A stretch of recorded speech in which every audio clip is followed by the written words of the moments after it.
My guest today is Dr. Judy Mikovits. Her background, just so you know, in just over 20 years, she went from entry-level lab technician to the director of the Lab of Antiviral Drug Mechanisms at the National Cancer Institute, where she discovered some unique info about retroviruses in vaccine. She has 2 books out. One of them came out in 2017 called The Plague.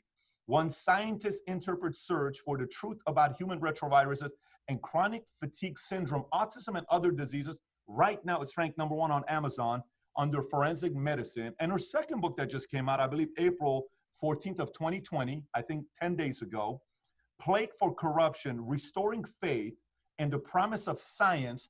Her first press sold literally in a few hours.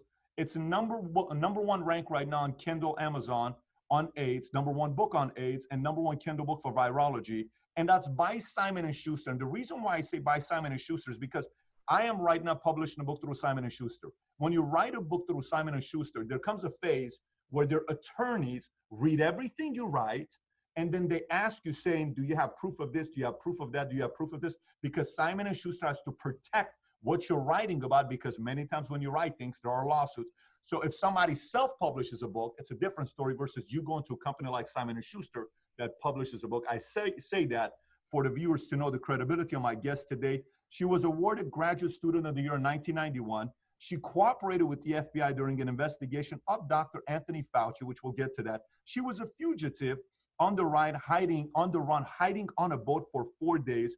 Her story sounds more like a movie, but it's an actual real-life story. Having said that, Dr. Judy Mikovits, thanks for being a guest on Vitamin today. Nice to be here, Pat. Here's some names. Deborah Birx.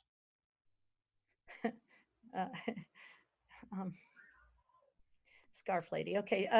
She a buffoon. She's committed crimes in the 80s in HIV against the military, and they destroyed families. She's right there doing the same thing. She knows that there's no such thing as asymptomatic carriers. Oh, so we'll let you go. We'll do a release, and we'll let everybody out of their house.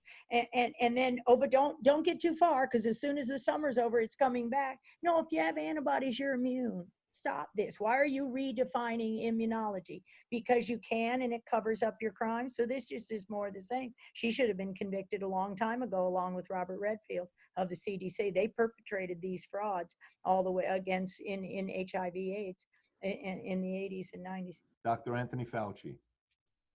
Again, treason is what he should be charged with, and he should go right now.